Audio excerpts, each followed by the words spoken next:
Glasgow po, mas kulas.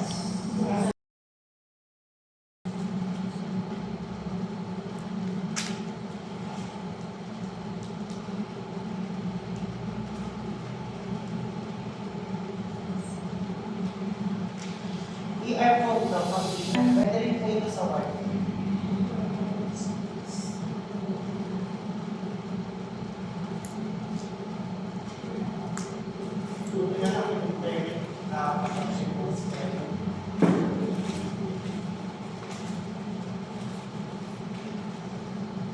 Perfect score is 4.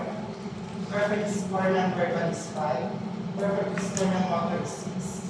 Okay.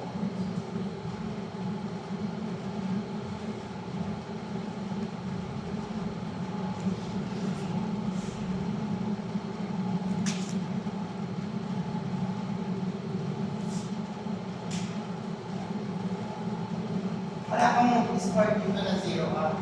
Pag sinabi ko PCS, pinaka-minimum na score is 3. Ang perfect score is 50.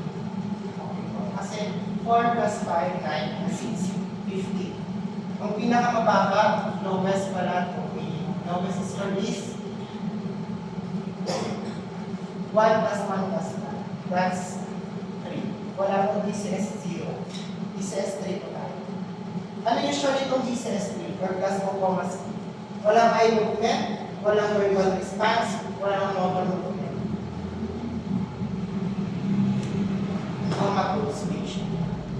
Kasi nyo, ano yung sinabi ko kanina, mababa lang yung blood sugar. Kaya nawalan ng bagay. Comatose. Level of consciousness. Level of consciousness. Words, pwede. Mga Dead. Door. kasi walang eye movement, walang verbal response. Anong ginagawa pag nagkakas? Tinutubo lang yung pagkakas. Okay po? Tutubo po. Pero meron kasi yung mga may yung minimum ng score niya. Pero meron naman pulso. Pero nilak ang niya. Okay po? Basta pag ginalang mo yung kamay niya, hindi siya nag-response, iikwan ko na lang. Pag eye movement, spontaneous. Naglalakad pa ng caregiver, tumitingin na sa'yo, that's spontaneous. Okay? Okay, nandun pala sa pinto. Gumanon si patient, that's spontaneous. Okay po? Eye movement. 3, paano naman si Mosan? Paano naman si 3? Paano naman si 3?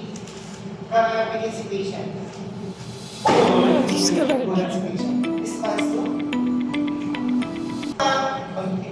Nakapigit siya, hello ma'am, wala siya magtunan. That's true.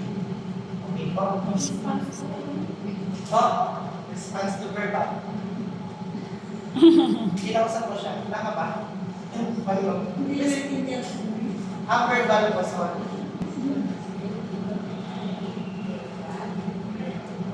Kunyari, trinit mo siya, good morning ma'am, gumanon siya, tapos nagmulan siya, okay. That's 3. Spontaneous, pag ganyan, good morning ma'am. That's 3. Paano naman pag ganito? Good morning ma'am. Di pa rin siya nag-reply. Tinurok mong ganyan. Bigla siyang ganyan. That's 2. Response to pain. Okay, iba po yung response to verbal sa response to pain, ha? Response to pain. Kasi spontaneous ka lang, alam mo na, nakamula, ganyan, pag-dismissal. Ang response to verbal, good morning ma'am, doon siya, mag-response yung kanya. Tapos, good morning ma'am, di pa rin siya nagmula, tinurot mo siya, bigla siyang nagmulan. That's 2. Response Para to naman pain. pag tinurot-turot mo na sila para sa mo. Wala pa rin. Movement, that's 0, no response. No response. Basta ang minimum natin is 1 sa eye movement. Okay po? Perfect score is 4. Okay po? Ano pagkakuan? Eye movement, natutulog lang. Tapos bigla kang ginising. Hello ma'am, good morning po. Pagmulat siya, natutulog Is it 3 or 4? 4 pa rin. Kasi tuloy lang siya. Okay, paano pag ganito? Good morning po, ma'am. Hindi siya naglalakad ka, hindi siya nakamulat. Good morning po, ma'am. Gumagano siya. Okay? Ano po yun? 2. 3 pa rin. Ay, 3. Kasi hindi Response na to rin verbal. inulit yung mata. Paano pag nakaganyan yung patient? Good morning, ma'am. Tulala. Check mo muna, baka blind yan. Diba? May mga blind. Nakala mo spontaneous yung eye opening niya, yun pala. Ano na, software na. O, syempre, check mo baka hindi siya bulag, o kaya may katarata. Verbal naman, syempre, pag walang pinunta at walang verbal talaga, no verbal response.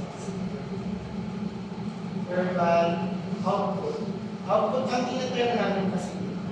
Output. Or yung walang may labas. Kinausap ko siya, good morning po ma'am.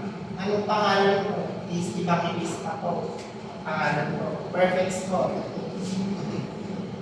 Okay. Good morning po ma'am. Anong pangalan mo? Marite. Unanas na.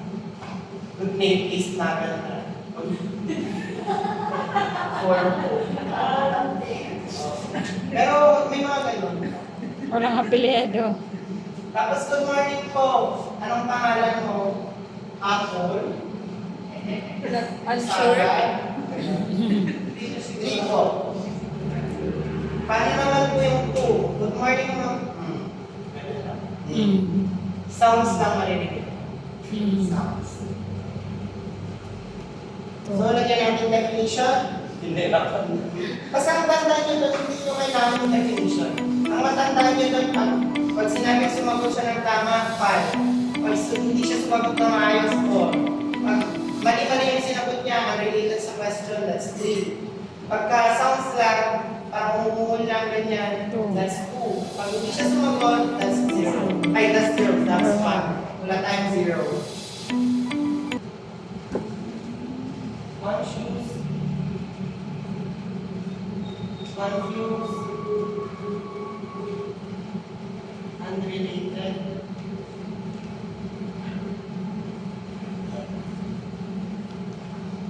Nakaunto. Sounds na po.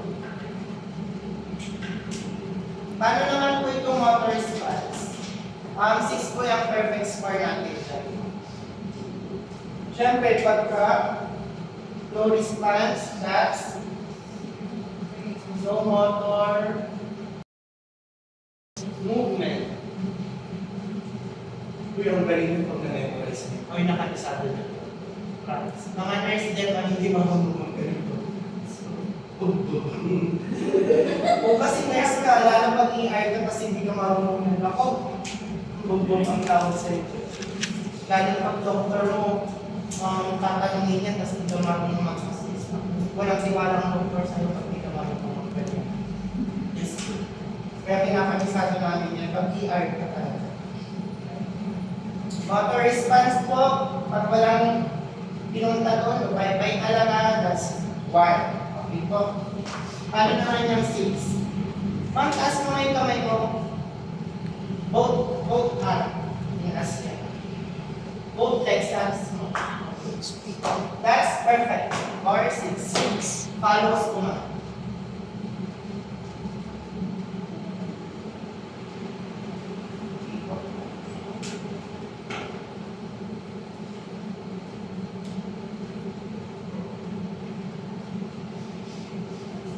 Paano naman pag ma'am, stroke patient. Ma'am, taas na yung left mo. Inaas niya. Tapos, yung right, hindi niya may taas. Is that 6? Narinig ba? Or 5. Stroke patient. Pinalo niya, ma'am, taas mo yung left. Inaas niya. Ma'am, taas mo yung right. Hindi niya may taas. 6 Yes, po. Yes, po.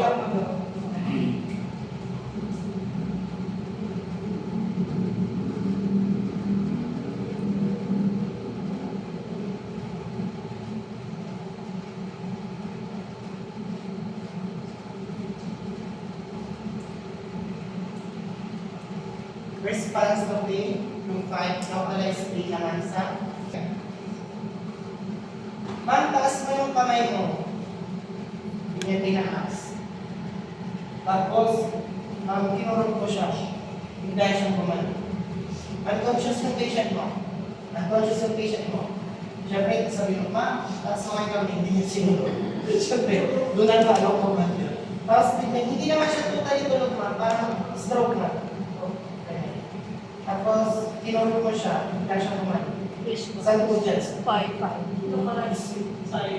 Paano po yun? Kinurot mo itong right arm. Kinurot mo siya, bumanyan siya. 5. Yes, responsibility. Paano naman pag kinurot mo to? 4. Ito yung gumalaw sa kanya. O kaya ito yung gumalaw sa kanya. Localized. Alam niyo na yung difference. Pag kinurot mo sa side, yun yung magre-response.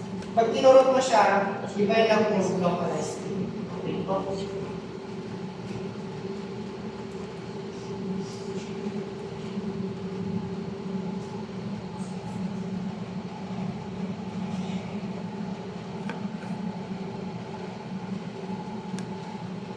Familiar with decortication, deceleration, flexion or decortication, deceleration is hyperextension or extension. Decort, decortication. Pag sinabing nag-reflect po siya, decortication. Pag deceleration is away. So pagka kunyari kinurot mo si patient, kinurot mo siya, tapos gumaganyan siya. That's flexion or decortication. Pag kinurot mo si patient, gumaganyan siya. Para patanggal na, ganito po, ganyan. Deceleration yan, or hyperextension. Okay po? Kunyari yung patient mo, stroke siya. Siyempre, hindi mo masasabing magpupalo yan ng bumay kasi weak talaga yung kanya. Tapos, kinurot mo siya, hindi nag-response. Tapos, kinurot mo siya, wala din any movements.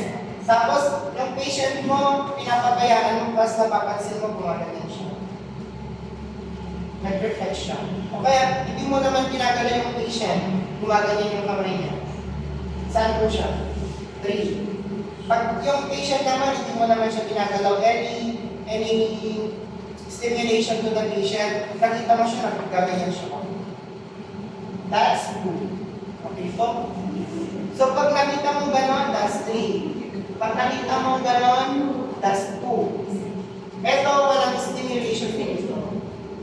Walang stimuli.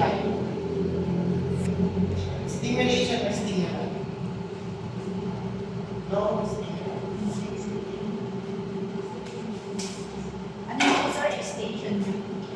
Power, extension. Flexion, extension.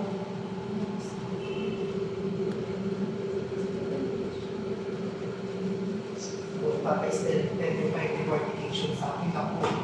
Hindi na mag-describe. Decortication, deceleration. Paano pag-stroke dyan? Paano po yung stroke dyan? Magpa-follow ba yan ng kumain? Ising na stroke. Ising na stroke. Kabali lang. Ising na stroke. Magpa-follow ba ng kumain? Yes po. Kasi one-sided lang yung fake. O kung dapat magka-both. Walang both na pa. Iba na yun. Magpa-follow siya ng kumain. Paano yung salita ng patient? Pag-stroke. Anong pangalan? Ano yun?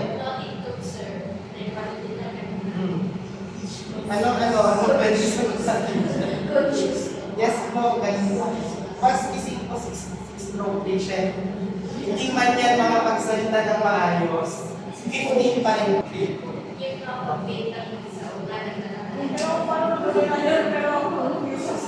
Hindi, meron po yung mga ganyan. Paano po kunyari stroke patient, hindi affected yung kanyang verbal response. So kunyari hindi siya pibis pang tawag. Ang term kasi namin is slurred speech. Slurred pala ako. Kapag hindi mo maintindihan. Or ang bigdal-bigdal. Bigdal-bigdal or slurred speech. Paano pag tinanong mo, stroke siya ha? follows command. Taas mo yung kamay mo, nag-follow command siya. Anong pangalan mo? Huwag ko nang makasagot. Hindi pag-alam mo. Hindi ko alam. Oh, hindi ko alam. Anong sinagot niya? Hindi ko alam. Pero sinagot niya yung tanong mo. Confused. Okay. So check yung follows command. Confused siya. So ilan na yun? 6 plus 4 o 10 na. Yung eye movement mo, nakatingin siya siya. It's 4 pa rin. 4 plus 4. So 15. Ang may problema lang is confused siya. Confused. Paano naman ito? Stroke yung patient mo. Stroke yung patient mo, no? Taas mo yung paa mo, ganito. Ay sabi mo, kasi hindi niya tinaas. Nung kinurot mo siya, doon siya nag-discuss. Ano po yun? 5. Tapos kinausap mo siya, anong pangalan mo? Hindi na ipagpagana.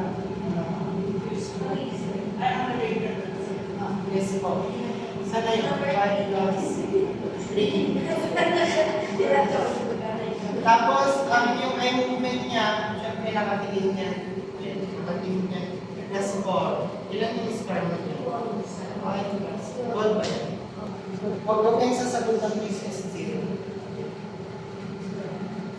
Kaya ito, ano si nurse. Hindi kami sabihin nilang etong 1. Spontaneous, Conscious, follow command. Alam mo na agad, yung perfect score. Basta ang perfect is 4, 5, 6. 4, 5, 6. Kaya 4, 5, 6. Movement. Or para matandaan mo, 4, 5, 6. So maybe 50. Gawa na lang kayo ng sarili nyo. 4, 5, 6. Yan. So- Kasi madali lang yan. 1 and 6. Dito din nalilito minsan mga kapatid. Tapos, kaya minsan ECS din